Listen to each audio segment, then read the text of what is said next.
La posibilidad de entablar contacto con una inteligencia que procede de otro planeta es seguramente el gran anhelo del ser humano. Sería la confirmación de que no estaríamos solos en el universo. Pero si llegase el caso en que esto ocurriese, ¿cómo se produciría el encuentro? Nosotros no queremos estar solos en el universo. Por eso siempre estamos buscando algo. Inclusive en la Tierra lanzamos sondas con la intención de conectar con alguien. Y ese contacto fue descubierto por el científico Stephen Hawking hace poco tiempo y puede no resultar muy bueno. El encuentro con extraterrestres, en principio, puede dar algo de miedo y después, si consigues integrarlo con algo que ya conozcas, te puedes quedar tranquilo. Puedes pensar que es algo extraño e intentar entender lo que va a pasar a continuación. Si yo no integro ese contacto que ya conozco, seguro que voy a tener miedo. Si el comportamiento de esos extraterrestres que vienen a nuestro planeta es el mismo que hemos seguido nosotros cuando se han producido las diferentes colonizaciones, la verdad es que es para temerle. Incluso nosotros, los españoles y los portugueses, nos adelantamos a descubrir nuevos mundos y nuevos recursos y no respetamos la voluntad de esas poblaciones, obligándolos incluso a la esclavitud. Si ellos fueran tan bárbaros con una tecnología superior, estaríamos acabados. Tratando un acto absolutamente inédito en la historia de nuestra civilización, seguramente la parte emocional, la parte fundamentalmente orgánica, será de esperar una reacción muy emotiva, muy fuerte. Un contacto eventual con una inteligencia u otra es lo que vamos a tener que afrontar en el futuro.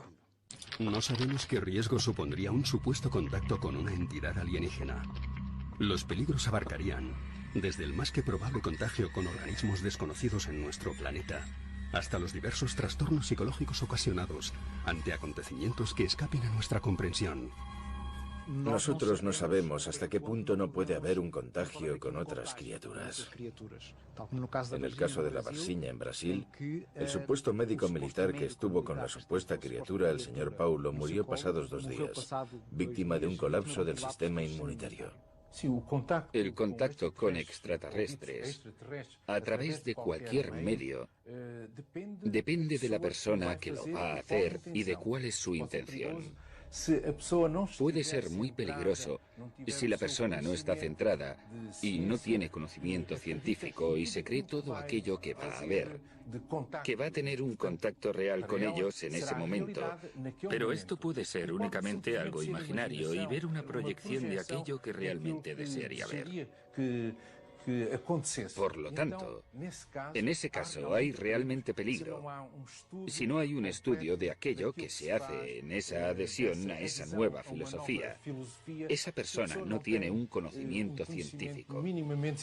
Es mejor no meterse en este tipo de investigación, porque es peligroso.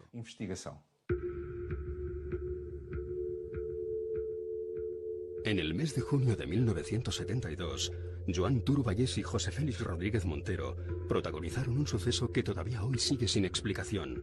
Por lo que sabemos, estaban convencidos de que habían conseguido contactar con seres del planeta Júpiter y creían saber la forma de poder reunirse con ellos.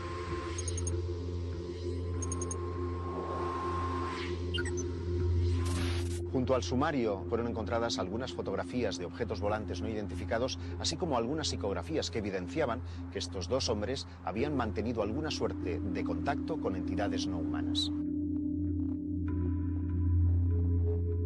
José Félix y Joan Turo Vallès decidieron en el mes de junio del año 1972 quedar en el apeadero de Torrebonica, en Tarrasa, y bueno, pues allí decidieron abandonar su cuerpo físico. ¿De qué forma? Permaneciendo tumbados sobre la vía del tren, esperando a que el convoy literalmente los decapitara.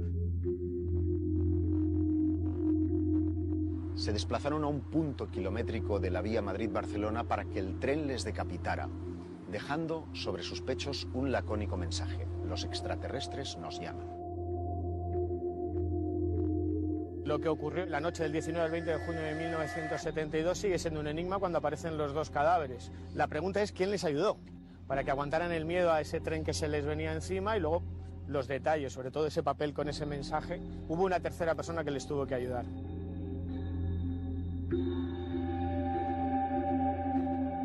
Parto de la idea de que el instinto de supervivencia haría que en el momento en el que tú intuyes la vibración del raíl, la aproximación del tren, el aviso luminoso, el aviso sonoro también del propio tren, entiendo que ese instinto de supervivencia haría que cualquiera de nosotros en ese último instante saltara, se desplazara, no permaneciera quieto. Persisten todavía más sombras que luces en este extraño suceso, que es el primer suicidio ritual acontecido en la península ibérica. Un suicidio que trajo consigo una larga polémica que se relacionaba con los hombres de negro, que se relacionaba con el querer silenciar a los ufólogos que incursionaban en el misterio de los ovnis.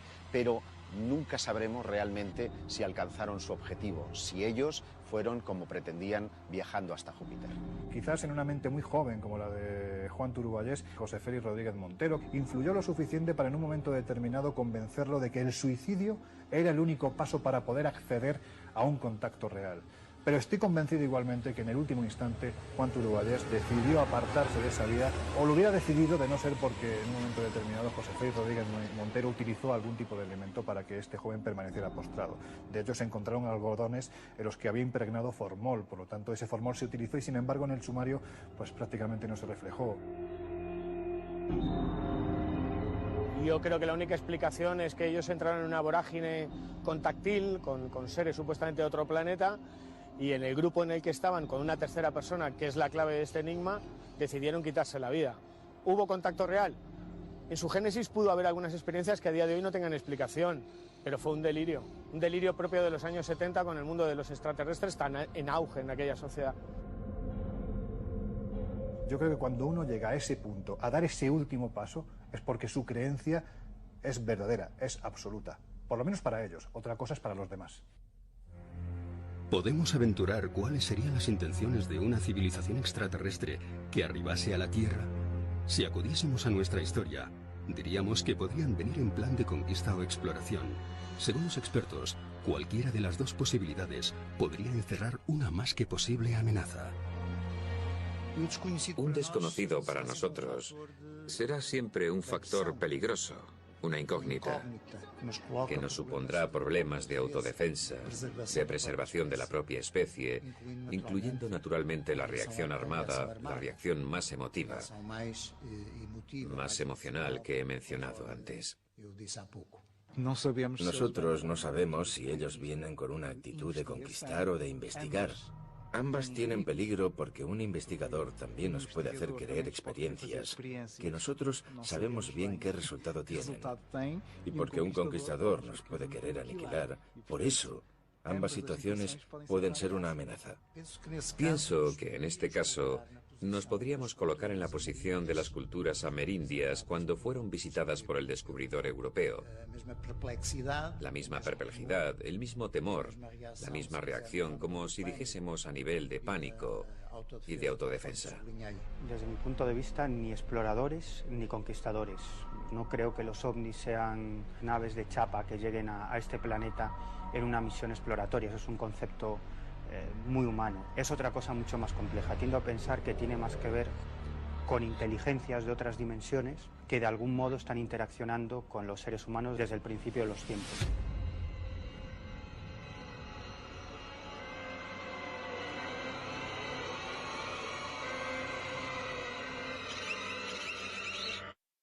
Hay muchos investigadores dentro del fenómeno OVNI que están convencidos de que somos una especie de cobaya, ¿no?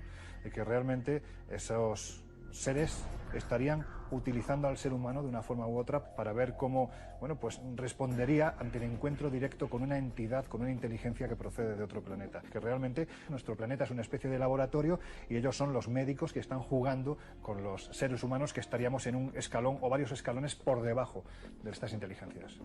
Estamos sujetos a que nos hagan a nosotros lo mismo que hacemos nosotros a los animales. Colocar chips, hacer experimentos. Hacemos una serie de barbaridades todos los días. Inclusive pisar una hormiga, que para nosotros es totalmente insignificante. Al hacerlo, ni lo sentimos. El 17 de agosto de 1966 fueron encontrados en Morro do Vintém, montaña situada cerca de la ciudad brasileña de Niterói, los cuerpos sin vida de dos jóvenes especialistas en electrónica, conocidos por su afición al fenómeno ovni. Lo último que sabemos es que después de adquirir varios componentes electrónicos, se dirigieron hacia la cima de la colina. Lo que ocurrió permanece todavía en el misterio. Lo único que sabemos es que sus cadáveres fueron encontrados con unas misteriosas máscaras de plomo que tapaban su visión, como si realmente hubieran mantenido una suerte de contacto con una fuente luminosa o electromagnética de gran potencia. Hay un montón de incógnitas, de enigmas por desvelar. Aparecieron los dos cadáveres sin signos de violencia, vestidos, llevaban dinero, un cuaderno con unos símbolos extraños grabados. Se especuló con su relación con la pasión o el mundo de los ovnis. El caso Niteroi es francamente extraño y hay investigadores que apuntan a la posibilidad de que podría tratarse de un incidente de agresión ovni con muerte de los testigos. Por la autopsia conocemos la hora de la muerte y coincide con el avistamiento de un objeto no identificado que varios lugareños, ellos agricultores, localizaron en la región de Morro de Vitem. Es verdaderamente inquietante. Hay un hecho que conecta directamente el asunto de las muertes de Morro de Vitem con el asunto ovni, y es el diario que Miguel Pereira deja en este escrito de este suceso. Dos mensajes que dicen: 16:30, tomamos pastillas, 18:30, contacto.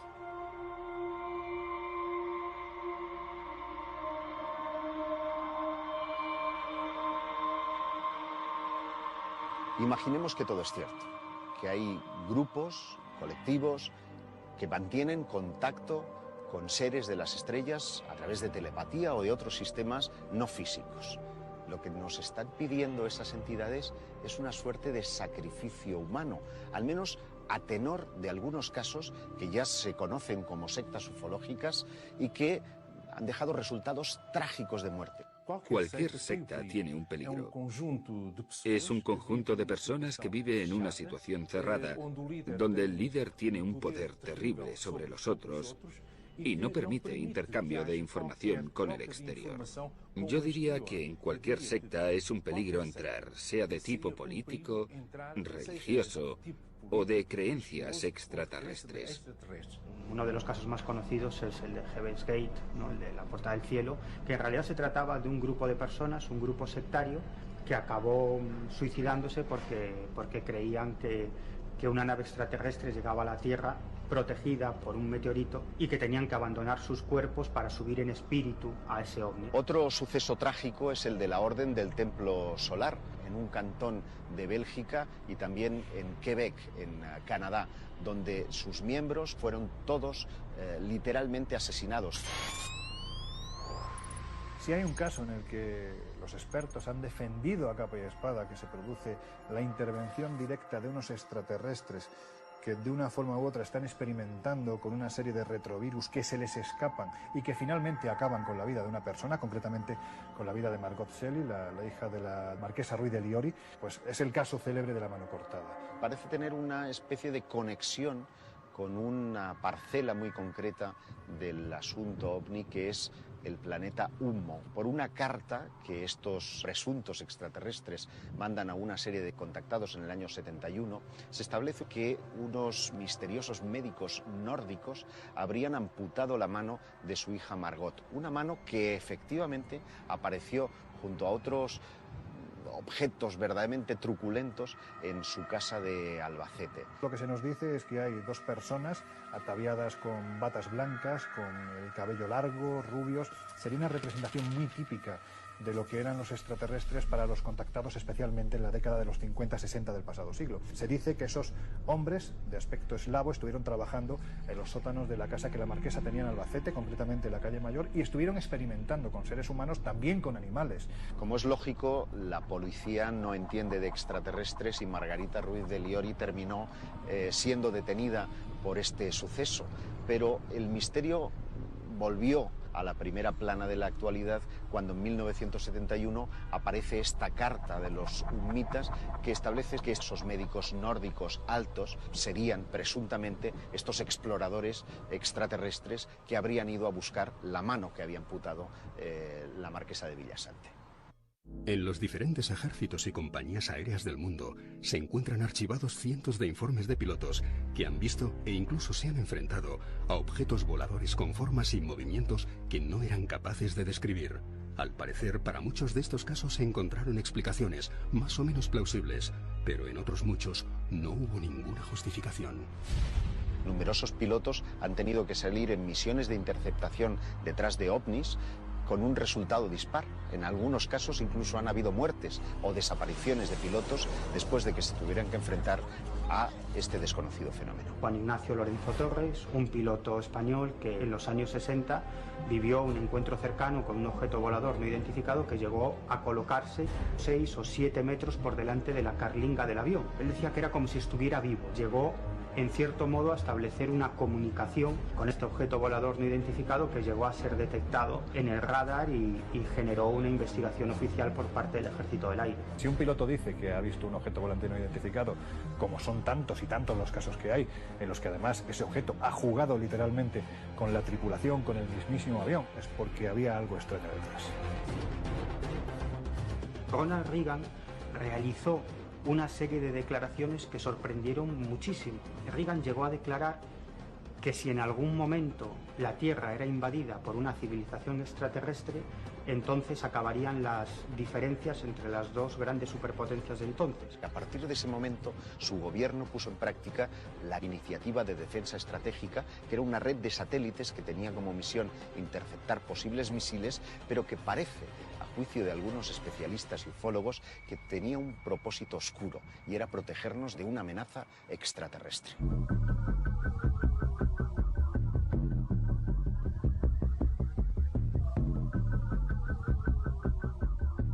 Al final de la Segunda Guerra Mundial, incluso en los países escandinavos se dieron una serie de avistamientos de objetos voladores con una serie de características increíbles que ni siquiera fueron denominados como ovnis porque no existía esa palabra, eran conocidos como cohetes fantasma. Podemos determinar que el nacimiento de la actual era ovni, asociada a su vez al fenómeno extraterrestre, nos llevaría a una época muy determinada, que es el 25 de junio del año 1947, cuando un piloto privado llamado Kenneth Arnold está sobrevolando el monte Rainier, que se encuentra en el estado de Washington, y él asegura observar justo delante de su pequeña avioneta 9 formas que él catalogó como platillos volantes, también como alas volantes, que prácticamente jugaban con su aparato. Y estamos hablando de un piloto muy veterano, con muchas horas de vuelo, acostumbrado a sobrevolar esa zona, y no sabía qué tenía delante de él. Incluso antes de la aparición de los cohetes fantasma hay reportados infinidad de casos de avistamientos de objetos voladores no identificados. A finales del siglo XIX, en los Estados Unidos, se produjo una intensa oleada. No eran los modernos ovnis que aparecen hoy en día en los cielos, sino que eran una especie de Zeppelin, una tecnología imposible para la época. No solo llegó a haber encuentros cercanos con estos objetos, sino con los propios tripulantes. A partir del incidente de Kenneth Arnold, los platillos volantes, llamados así desde entonces, fueron vistos por todas partes del mundo y el supuesto conflicto entre aviones y ovnis hizo su aparición. Se han producido diversos incidentes entre aviones caza y objetos no identificados que han salido en misión de interceptación. Todos los incidentes que tenemos registrados han terminado con la pérdida de aviones o de vidas humanas frente a la de objetos no identificados. En la base aérea de Zaragoza se observó un objeto no identificado sobre los militares y los militares abrieron fuego contra ese extraño ovni. Y las balas fueron como absorbidas por el artefacto, pero no hubo un intercambio que directamente pueda entenderse como tal, como una batalla, como una guerra. Lo cierto es que sí hay algunos casos en los que cazas de combate llegaron a disparar contra estos objetos voladores no identificados. Y sucede algo muy curioso. Los ovnis muestran que poseen una tecnología enormemente superior a nuestros aviones de combate y parece que esos misiles no le hacen absolutamente nada. Los pilotos llegaban a decir que era como si el ovni se tragase esos misiles, ¿no? Como si tuvieran la capacidad de desmaterializar esos proyectiles o bien de absorberlos. Apenas un año después de que empiece la era moderna de los ovnis, en el año 1948, Thomas Mantell, un piloto de caza, sale en una misión de interceptación detrás de uno de estos misteriosos artefactos. Persiguiendo a estos objetos volantes no identificados, el capitán Mantell ascendió hasta los 20.000 pies, transmitió a torre de control que había un objeto que le estaba persiguiendo y a partir de ahí se perdió cualquier tipo de conexión con el avión. Describía que se trataba de un objeto metálico, de grandes dimensiones. Por mucho que ascendía, parecía que nunca podía alcanzar ese objeto volador no identificado. En la última transmisión que se capta en la torre de control de la base militar de Goodman, Thomas Mantell asegura primero que uno de los objetos le está persiguiendo cuando él está iniciando precisamente la labor de interceptación. Esto además lo transmite presa de cierto pánico. A partir de ahí se pierde la comunicación y lo siguiente que se sabe de Mantell es que su avión se ha estrellado a varios kilómetros de la base. Lo curioso es cuando los técnicos examinan los restos del avión y encuentran en el fuselaje una suerte de orificios como si hubiera sido empleada una arma tecnológica. Hay investigadores que defienden que en realidad el ovni derribó al caza de Thomas Mantell porque se aproximaba demasiado.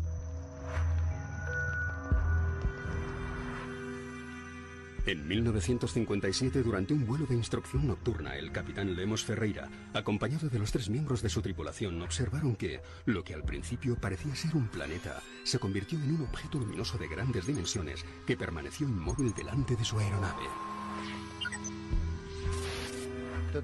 Tenemos aquí 4 personas cualificadas con una alta capacidad para el vuelo nocturno, que se enfrentaron a un fenómeno luminoso que creció y aumentó su dimensión y causó perplejidad contra la naturaleza, contra su origen, y que también llegó a poner en riesgo la propia vida de los 4 pilotos que se encontraron.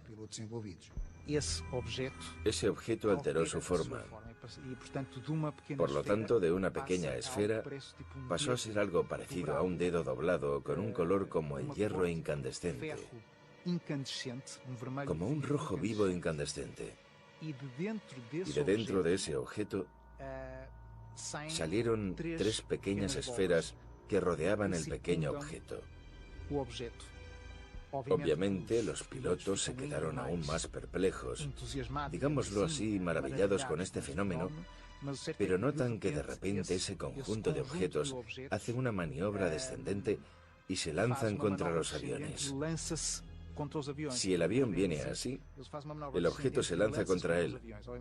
Obviamente los aviones tuvieron que hacer todas maniobras de emergencia para no chocar no solamente contra el objeto, sino también contra ellos mismos.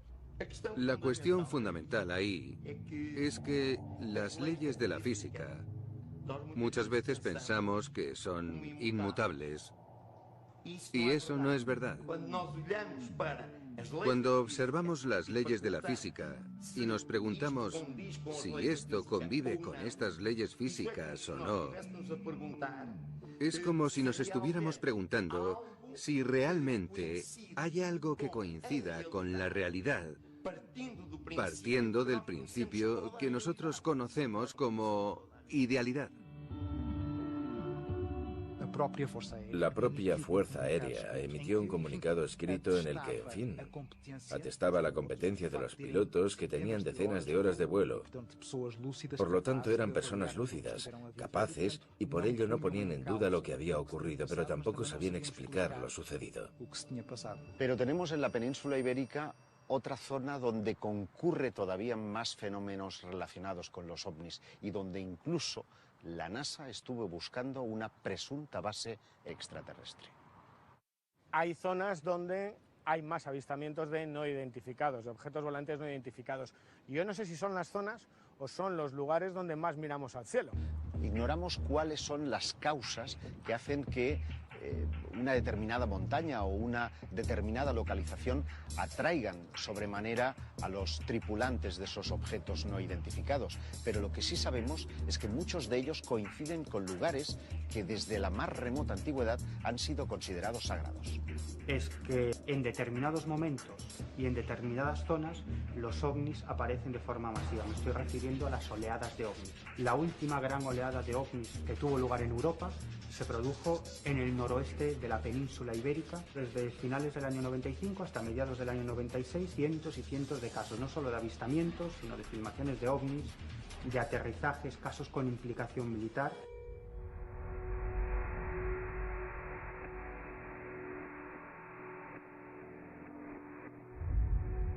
En la península ibérica existe una zona concreta donde se producen un gran número de casos relacionados con el fenómeno ovni. Es el llamado Triángulo del Silencio, que se encuentra entre la desembocadura del Ebro y la isla de Esvedra.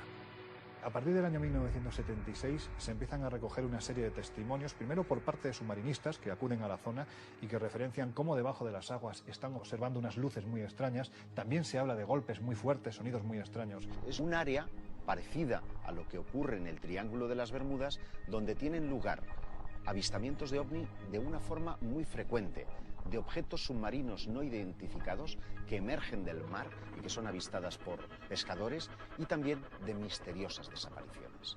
Hay un campo magnético muy fuerte en Baleares. Sóller hace unos años era el pueblo de España que más radioactividad tenía. La Sierra de Tramontana tiene una composición de hierro, o sea, es prácticamente todo hierro, y el fondo de la isla es cuarzo. A lo mejor esto sí tiene una frecuencia vibratoria que atrae o facilita este tipo de manifestaciones. Quizás dentro del fenómeno OVNI hay una ramificación mucho más extraña todavía, que es el conocido como fenómeno OSNI, objetos submarinos no identificados. Porque sí es cierto que son muchos los testimonios, no de ahora, sino podemos remontarnos cientos de años atrás. Hay crónicas en las que se referencia precisamente cómo esos objetos luminosos no solo salen de las aguas, sino que incluso en ocasiones llegan a introducirse las mismas, lo que ha dado pie a que sean muchos los testigos, también los investigadores, que piensen que debajo del agua puede haber bases supuestamente extraterrestres. Aquí en Mallorca, en esta zona también, periódicamente se escuchan unos ruidos en las profundidades del mar y son como unos impactos metálicos que se escuchan. En el litoral balear, los submarinistas han detectado misteriosos sonidos metálicos.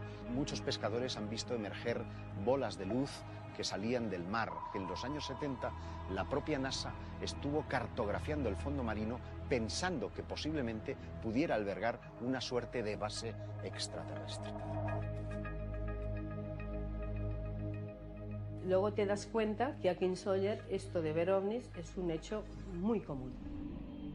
Me fui encontrando con casos pues, de gente, cazadores, por ejemplo, pues, que estaban yendo por una zona que se llama Esbarranc, yendo a cazar a las 4 de la mañana y ven un ser, ¿no?, que está flotando y sale un foco de su plexo solar hacia ellos. Estos dos señores que van con un perro pues se asustan, iban armados con escopetas, claro, y le disparan, pero aquello ni se inmuta, ¿no? Notan que se empieza a elevar y finalmente aquello se transforma en una masa de luz, una esfera grande, y sube lentamente y se aleja.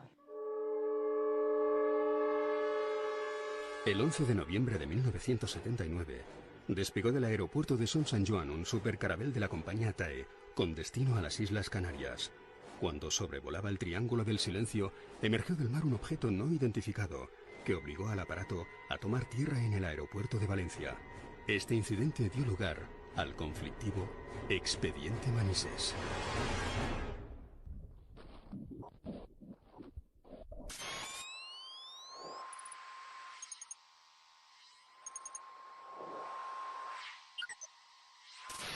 Un avión, un supercarabel de la compañía TAE, es obligado a realizar un aterrizaje de emergencia en el aeropuerto militar de Manises, en Valencia, porque algo extraño, un objeto volante no identificado de gran tamaño, de color rojizo, que además es fotografiado desde tierra y visto por decenas de personas, está jugando literalmente con ese avión que, como te digo, es obligado a aterrizar. Hay testigos que te dicen que ya unas horas previas ya habían visto algo, o sea, esferas, y otros pues que vieron lo que Pep Climent vio al salir del cine. Cuando salimos del cine toda la gente se iba hacia el mercado y nosotros no sabíamos qué era, porque toda la gente corría hacia aquel sitio. Cuando yo llegué a la altura del sitio que estaba la gente, es cuando vi una bola muy luminosa como un balón encima de la montaña. Y como tenía el coche aparcado ahí, en el sitio, pude coger la cámara de fotografiar y pude hacer 2 fotografías. El comandante Javier Lerdo de Tejada observa algo a la izquierda de su avión, que efectúa una serie de maniobras muy extrañas. En ese momento se pone en contacto con la torre de control del aeropuerto de Barcelona. Tenemos 2 señales de luces rojas, como a unas 3 millas a las 10 de nuestra posición.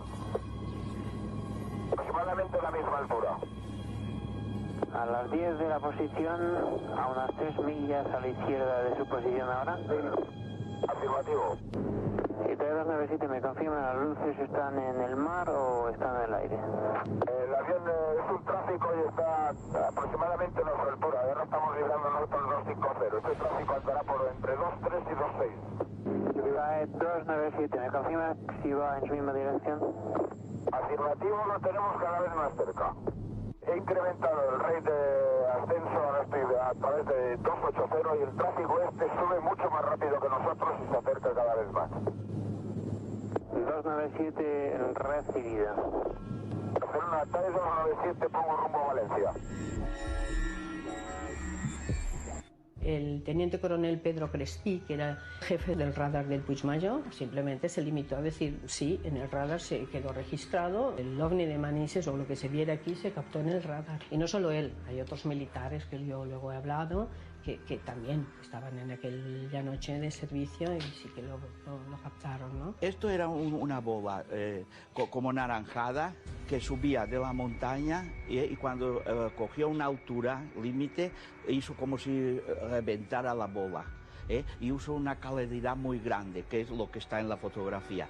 Yo solo vi esto, pero cuando vinieron los militares a coger los negativos, el capitán se dio cuenta que habían otros objetos alrededor de la bola. En contraluz miré los negativos y es verdad, parecían como si fueran naves más pequeñitas al lado de la bola más grande. Esto incluso provoca una interpelación parlamentaria, porque hay quien quiere saber, en este caso el parlamentario Fernando Mújica, quería saber qué era lo que había obligado a aquel avión a aterrizar.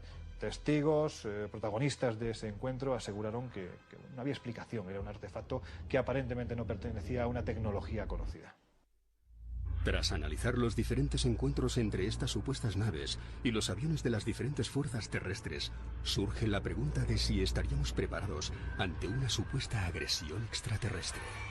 No sé si estamos preparados para repeler un ataque de una eventual civilización más desarrollada técnicamente que nosotros. Las incursiones que se han producido entre pilotos de caza y presuntos ovni siempre han tenido un resultado en favor de nuestros visitantes y no en favor de los pilotos militares. Si en un momento determinado aceptásemos que hay inteligencias extraterrestres que habitan otros planetas, que además tienen la capacidad, la tecnología para recorrer grandes distancias siderales y además para entablar contacto con nosotros, yo creo que si fueran hostiles no estaríamos preparados para nada para repeler algo así, porque estamos hablando de una tecnología, de un avance incluso intelectual que está a años luz de lo que podríamos estar nosotros. En el caso de un posible contacto hostil, yo diría que no estamos preparados. Ellos pueden inclusive hacer o conseguir ingeniería para saber cómo los ovnis funcionan. No creo que haya posibilidades de tener un ataque. Básicamente sería como una escena salida de la Guerra de los Mundos. Aterrador. Evidentemente, cuando hablamos de un fenómeno que se salta todos los protocolos de seguridad de los espacios aéreos de los diferentes países, eso es algo que tiene que interesar obligatoriamente a los estamentos militares. Y es evidente que se han creado desde hace décadas a esta parte oficinas pues dedicadas exclusivamente a recabar testimonios de pilotos comerciales, de pilotos militares, testimonios también de gente de a pie que en un momento determinado han tenido un encuentro lo suficientemente contundente como para ser investigado. Robert T. formó parte de la comisión que en los años 60 estudió los denominados Force Fighter, que eran unas pequeñas esferas que acompañaban a los aviones de las fuerzas aliadas en la Segunda Guerra Mundial. La comisión ya había hecho una estimación o valoración de la posible defensa. Si eso fue en los años 60, estamos en 2014. Con seguridad estarán mucho más avanzados. Pero hay un elemento, diría, más inquietante, y es que hay rumores que apuntan a que la propia NASA o la Agencia Espacial Europea tendría departamentos al uso para el estudio y prevención de lo que hemos dado en llamar fenómeno OVNI. Sucedió hace 50 años, pero es la primera vez que lo cuenta públicamente.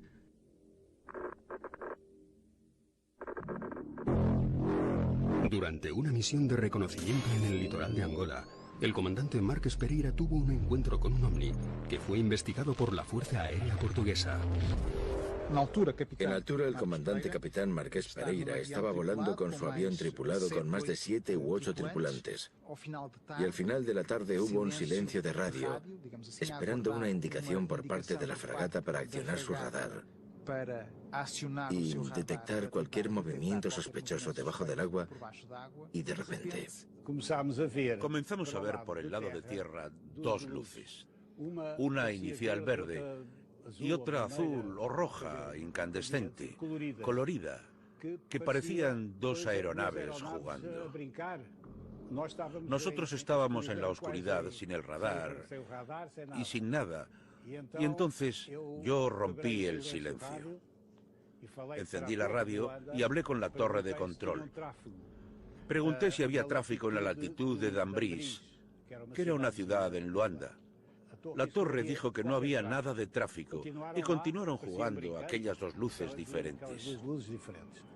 Después recibimos del barco un mensaje: operación inmediata, para dirigirnos hacia el barco.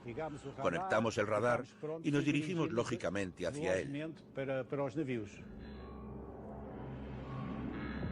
En ese momento, una de las luces, la que estaba más azul, se dirigió hacia nosotros con una velocidad casi instantánea, transformándose a medida que venía hacia nosotros en un objeto redondo, azul y blanco, sin detalles, y se aproximó completamente hacia el morro del avión.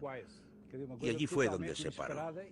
Fue una cosa totalmente inesperada y terrorífica, porque las pocas ventanas se iluminaron por dentro completamente. La colisión con el avión parecía inminente. Fue algo que nunca había visto. Mi reacción fue girar el avión porque no quería colisionar, y aquello tuvo un comportamiento curioso, porque no me hizo daño, pero mantuvo su posición relativa como si perteneciese al avión. Y estuvimos así dando la vuelta durante unos 30 segundos. Al final, tal vez el sentimiento inmediato de que eso era una cosa inteligente, algo que estaba allí no por casualidad, sino por voluntad, era inteligente. Nos observaba porque después se fue y desapareció.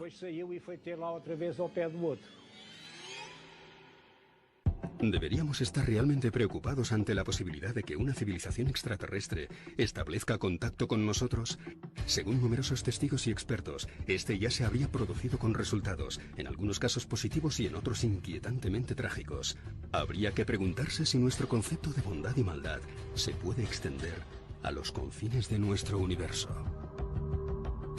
Si quisieran ponerse en contacto con nosotros, estoy convencido de que ya lo habrían hecho. Yo creo que no se trata de una fantasía, por lo menos a nivel subjetivo. Cada persona tiene su realidad, y para esa persona esto ha sido muy real. Es una posibilidad. Ese proyecto de contacto, teniendo en cuenta ese desenvolvimiento a nivel cultural de nuestra conciencia, ante la posibilidad de que las próximas décadas ofrezcan sorpresas completamente inesperadas. A mi juicio no hay extraterrestres buenos o extraterrestres malos, pero sí hay un mensaje claro. Si quieres contactar, ten cuidado, porque el resultado puede ser fatal. Si tuviera que pensar la forma en cómo influyen en el testigo, en cómo cambian su vida, en ocasiones incluso en cómo la manipulan, estamos hablando de algo muy malo. Simplemente por cómo afecta generalmente siempre para mal al testigo que tiene la experiencia. Por lo general, podría ser bueno. Bueno porque trae más conocimientos de tecnología. Porque trae más conocimientos de avances, que yo diría también a nivel espiritual. ¿Estamos o no amenazados? No lo sé. Es una respuesta compleja, porque nosotros mismos podemos desencadenar una amenaza con nuestra hostilidad, porque pensemos que estamos disparando primero, y eso es hostil por nuestra parte.